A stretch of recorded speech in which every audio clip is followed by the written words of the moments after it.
হাতে যদি 10টা মিনিট সময় থাকে তাহলে ঝটপট তৈরি করে নিন এই টিফিন রেসিপিটি। এই টিফিন রেসিপিটি বাচ্চাদের দিলে টিফিন বক্স একদম খালি হয়ে আসবে, আমি গ্যারান্টি দিয়ে বলছি। রেসিপিটা তৈরি করার জন্য এখানে আমি ময়দা নিয়েছি 1 কাপ, সামান্য একটু নুন আর 1 টেবিল চামচ দিয়ে দিলাম তেল। সব কিছু একসাথে ভালো করে মেখে নিতে হবে। একটু ঘষে ঘষে ময়ানটা দিয়ে নিতে হবে। ময়ানটা যত ভালো হবে রেসিপিটা কিন্তু তত মুচমুচে হবে। দেখো এইভাবে ময়ানটা দিয়ে নিতে হবে। চাপ দিলে দোলা পেকে যাচ্ছে, আবার ভেঙে দিলে ঝুরঝুরে পড়ে যাচ্ছে। এইভাবেই ময়ানটা দিয়ে নিতে হবে। এবারে অল্প অল্প রুম টেম্পারেচারে পানি দিয়ে একটা ডো তৈরি করে নিতে হবে। একদম সফট একটা ডো তৈরি করে নিতে হবে। আর দেখো একদম একটা সফট ডো তৈরি করে নিয়েছি। এই ডোটাকে এবারে আমি 10 মিনিটের জন্য রেস্টে রেখে দেব। ডোটা যতক্ষণে রেস্টে থাকছে এদিকে একটা কড়াই বসিয়ে দিয়েছি। কড়াইয়ের মধ্যে দিয়ে দিলাম 1 টেবিল চামচ তেল। তেলের মধ্যে দিয়ে দিলাম হাফ চা চামচ গোটা জিরে। জিরেটা একটু নেড়ে চেড়ে ভেজে নেব। দেখো জিরে থেকে সুন্দর একটা ফ্লেভার বের হয়ে গেছে। এবারে আমি এখানে দিয়ে দিলাম 1 টেবিল চামচের মতো পেঁয়াজ কুচি। পেঁয়াজ কুচিটাকে হালকা ভেজে সফট করে নেব। দেখো পেঁয়াজটা কিন্তু সফট হয়ে গেছে। এবারে আমি এখানে দিয়ে দিচ্ছি 1 টেবিল চামচের মতো টমেটো কুচি, আর দিয়ে দেব এখানে একটা কাঁচা লঙ্কা কুচি। আপনার বাচ্চারা যদি ঝাল খেতে পছন্দ না করে তাহলে কাঁচা লঙ্কা কুচিটা স্কিপ করতে পারেন। নেড়ে চেড়ে টমেটোকে একটু সফট করে নিলাম। এবারে এখানে দিয়ে দিচ্ছি 2টা মিডিয়াম সাইজের সেদ্ধ আলু। আলুটাকে দিয়ে নেড়ে চেড়ে নেব। ভালো করে নেড়ে চেড়ে নিয়েছি। এবারে আমি এখানে কিছু মশলা অ্যাড করব। এখানে কিন্তু আপনারা যে কোনো আপনাদের পছন্দের সবজি অ্যাড করে নিতে পারেন। 1/4 চামচ দিয়ে দিলাম হলুদ গুঁড়ো, 1/4 চামচ দিয়ে দিলাম ভাজা জিরের গুঁড়ো, 1/4 চামচ দিয়ে দিলাম ধনের গুঁড়ো, আর 1/4 চামচ শুকনো লঙ্কার গুঁড়ো।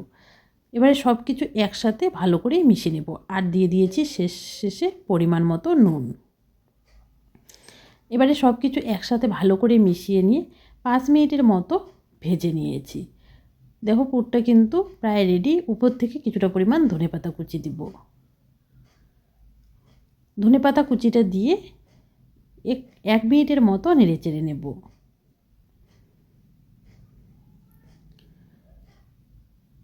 ধনেপাতাটা দিয়ে 1 মিনিটের মতো নেড়ে চেড়ে নিয়েছি। এবারে আলুর এই পুরটাকে আমি নামিয়ে নেব। নামিয়ে নিয়ে ঠান্ডা করতে দিয়েছি। এদিকে কিন্তু আটার ডোটা 10 মিনিট হয়ে গেছে। আবারও আমি একটু মেখে নিচ্ছি।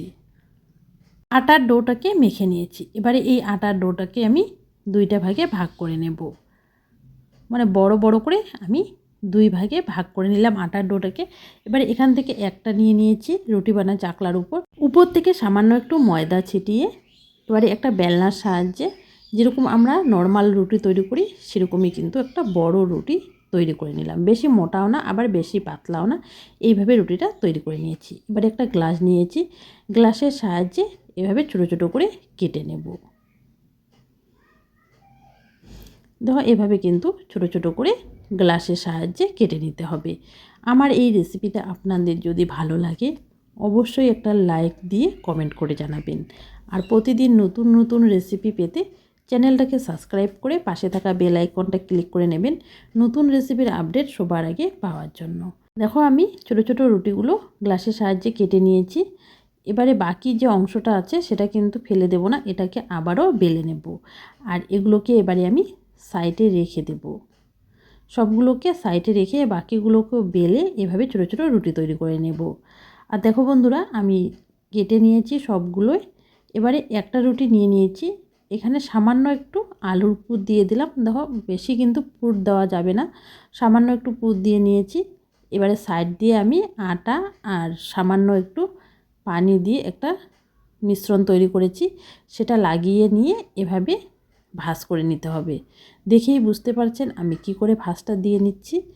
দেখো এভাবে জয়েন করে নিয়ে এইরকম করে ঘুরিয়ে নিতে হবে। এই পাশটা দিয়ে এই পাশে ঘুরিয়ে নিতে হবে। টফিতে যেমন ভাঁজ থাকে বা চকলেটে সেরকমই কিন্তু ভাঁজটা দিয়ে নিয়েছি। আরেকটা তৈরি করে দেখিয়ে দিচ্ছি। সামান্য একটু নিয়ে নিলাম আলুর পুরটা। এবারে আটা আর পানির মিশ্রণটা লাগিয়ে নিলাম। এবারে এক পাশটা তুলে এভাবে দিয়ে দিলাম জয়েন। এই পাশটা তুলেও কিন্তু উপরে জয়েন করে নিতে হবে। এবারে সাইডগুলো একটু এভাবে চেপে চেপে নিতে হবে। এবারে ট্রফির মতো বা চকলেট যেরকম করে মোড়ানো থাকে সেইভাবে এইভাবে একটু পেঁচে নিতে হবে। এই পাশটা এদিকে, এই পাশটাকে তার উল্টো দিকে। দেখেই বুঝে নিতে হবে আমি কি করে তৈরি করে নিয়েছি। দেখো আমি সবগুলোই তৈরি করে নিয়েছি। এবারে ভাজার জন্য কিছুটা পরিমাণ তেল আমি কড়াইয়ের মধ্যে দিয়ে দিচ্ছি। মিডিয়াম আছে তেলটাকে ভালো করে গরম করে নেব। আমার এই রেসিপিটা আপনাদের যদি ভালো লাগে অবশ্যই একটা লাইক দিয়ে কমেন্ট করে জানাবেন। আর প্রতিদিন নতুন নতুন রেসিপি পেতে চ্যানেলটাকে সাবস্ক্রাইব করে নেবেন। এবারে তেলের মধ্যে দিয়ে দিচ্ছি নাস্তাগুলো। আমি একবারে কিন্তু নাস্তাগুলো ভাজবো না, আমি নাস্তাগুলোকে দুইবারে ভেজে নেব। আপনারা যদি তেলের পরিমাণটা একটু বেশি করে দেন তাহলে কিন্তু একবারও ভেজে নিতে পারেন। কিছুক্ষণ অপেক্ষা করার পরে উল্টিয়ে নিলাম। এইভাবেই কিন্তু লো টু মিডিয়াম আঁচে উল্টিয়ে পাল্টিয়ে নাস্তাগুলোকে মুচমুচে করে ভেজে নিতে হবে। এইভাবে একবার তৈরি করে বাচ্চার টিফিনে কিন্তু দিতে পারেন, বাচ্চারা খুব আনন্দ করে খাবে। গ্যারান্টি দিয়ে বলছি টিফিন বক্স একদম খালি হয়ে আসবে। দেখো সুন্দর একটা কালার চলে এসেছে। এবারে আমি তেল ঝরিয়ে নাস্তাগুলোকে তুলে নেব। আর একইভাবে কিন্তু আমি বাকিগুলোকেও ভেজে নেব। আমার মেয়ে একটা দেখো খাস্তার মতো করে তৈরি করে নিয়েছে, নিমকির মতো করে।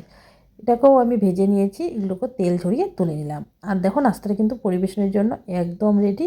আমি টমেটো সসের সাথে পরিবেশন করে নিয়েছি। আর নাস্তাটা কিন্তু খুবই মুচমুচে হয়েছে। বাড়িতে একবার তৈরি করে দেখতে পারেন, বাচ্চা থেকে বড় সবাই পছন্দ করবে। চায়ের সাথে খেতেও কিন্তু বেশ ভালো লাগে। বাড়িতে তৈরি করলে কমেন্ট বক্সে জানাতে একদম ভুলবেন না খেয়ে আপনাদের কেমন লেগেছে। আজকের মতো এখানেই বিদায় নেব। আপনারা যে যেখানে আছেন ভালো থাকবেন, সুস্থ থাকবেন। বাই বাই বন্ধুরা। আজকে তৈরি করব খুবই চটপটা এবং অল্প সময়ে তৈরি করা যায় এমন একটা নাস্তা রেসিপি। অনেক সময় আমাদের ঘুম থেকে উঠতে দেরি হয়ে যায়, তখন কি নাস্তা তৈরি করব বুঝতে পারি না। এই নাস্তাটা কিন্তু তৈরি করে নিতে পারেন খুবই অল্প সময়ে। নাস্তাটা তৈরি করার জন্য নিয়ে নিয়েছি টমেটো, একটা দিয়ে দিলাম কাঁচা লঙ্কা। টমেটোটাকে সরু সরু করে কেটে নিয়েছি। এখানে ছোটো সাইজের একটা টমেটো দিয়েছি। দিয়ে দিলাম ধনেপাতা কুচি, দিয়ে দিলাম 1 চিমটি হলুদ গুঁড়ো, 1 চিমটি জিরের গুঁড়ো, 1 চিমটি দিয়ে দিলাম শুকনো লঙ্কার গুঁড়ো, হাফ প্যাকেট দিয়ে দিলাম ম্যাগি মশলা। এখানে আপনারা ম্যাগি মশলার পরিবর্তে চাট মশলাও দিতে পারেন। এবারে টমেটোর সাথে সব কিছু মিশিয়ে নেব একটা চামচের সাহায্যে। সব কিছু আমি টমেটোর সাথে ভালো করে মিশিয়ে নিয়েছি। এবারে আমি এখানে দিয়ে দিচ্ছি 2 টেবিল চামচ বেসন। আমি যতটা বেসন দিয়েছি ততটাই আমি দিয়ে দিচ্ছি চালের গুঁড়ো, মানে 2 টেবিল চামচ। এবারে অল্প অল্প পানি দিয়ে একটা ব্যাটার তৈরি করে নেব। পানিটা কিন্তু একসাথে দেবেন না, নাহলে ব্যাটারটা পাতলা হয়ে যেতে পারে। সেই জন্য কিন্তু অল্প অল্প পানি দিয়েই ব্যাটারটা তৈরি করে নিতে হবে। আর এখানে কিন্তু আমি রুম টেম্পারেচারে পানি দিয়ে ব্যাটারটা তৈরি করে নিচ্ছি। অল্প অল্প পানি দিয়ে দেখো ব্যাটারটা তৈরি করে নিতে হবে। আমার এই রেসিপিটা আপনাদের যদি ভালো লাগে অবশ্যই একটা লাইক দিয়ে কমেন্ট করে জানাবেন। আর প্রতিদিন নতুন নতুন রেসিপি পেতে চ্যানেলটাকে সাবস্ক্রাইব করে পাশে থাকা বেল আইকনটা ক্লিক করে নেবেন নতুন রেসিপির আপডেট সবার আগে পাওয়ার জন্য। আর দেখো আমি ব্যাটারটা কিন্তু তৈরি করে নিয়েছি।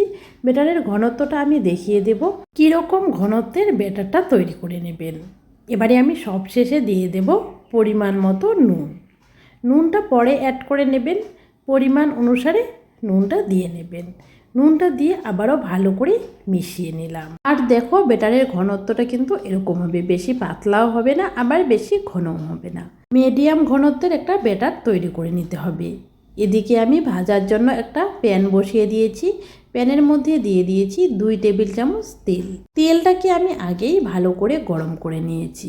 এবারে একটা বড় চামচ দিয়ে 1 চামচ করে আমি ব্যাটার প্যানের মধ্যে দিয়ে দিচ্ছি। আমি একটু ছোট ছোট করে তৈরি করে নিচ্ছি, আপনারা চাইলে একটু বড় করেও তৈরি করে নিতে পারেন। আমার প্যানে যতগুলো ধরে আমি অতগুলো দিয়ে ভেজে নেব। এই রেসিপিটা আপনারাও কিন্তু খুব সহজে তৈরি করে বাচ্চার টিফিনে বা সকাল বিকেলে নাস্তায় রাখতে পারেন। খেতেও কিন্তু বেশ ভালো লাগে। প্যানের মধ্যে কয়েকটা দিয়ে কিছুক্ষণ অপেক্ষা করেছি। দেখো উপর থেকে কিন্তু ড্রাই হয়ে এসেছে। এবারে একটা প্যাচুলার সাহায্যে উল্টিয়ে নিচ্ছি। আর গ্যাসের আঁচ কিন্তু মিডিয়াম রাখতে হবে। মিডিয়াম আছে এগুলোকে উল্টিয়ে পাল্টিয়ে ভেজে নিতে হবে। আমার এই রেসিপিটা আপনাদের যদি ভালো লাগে অবশ্যই একটা লাইক দিয়ে কমেন্ট করে জানাবেন। প্রতিদিন নতুন রেসিপি পেতে চ্যানেলটাকে সাবস্ক্রাইব করে পাশে থাকা বেল আইকনটা ক্লিক করে নেবেন। আর দেখো দুই পাশে কিন্তু সুন্দর একটা কালার এসে গেছে। এবারে আমি এগুলোকে তুলে নেব। দেখতে দেখো কত সুন্দর হয়েছে। দেখো আমি সবগুলোই তুলে টমেটো সসের সাথে পরিবেশন করে নিয়েছি। অনেক সময় তাড়াহুড়োতে খুব জোর খিদে পায়, কি তৈরি করব বুঝতে পারি না। এইভাবে কিন্তু আপনারা খুব অল্প সময়ে এই রেসিপিটা তৈরি করে নিতে পারেন। খেতেও কিন্তু অসম্ভব মজার হয়। বাড়িতে একবার তৈরি করে দেখতে পারেন। বাড়িতে তৈরি করলে কমেন্ট বক্সে জানাতে একদম ভুলবেন না খেয়ে আপনাদের কেমন লেগেছে। আজকের মতো এখানেই বিদায় নিলাম। বাই বাই বন্ধুরা।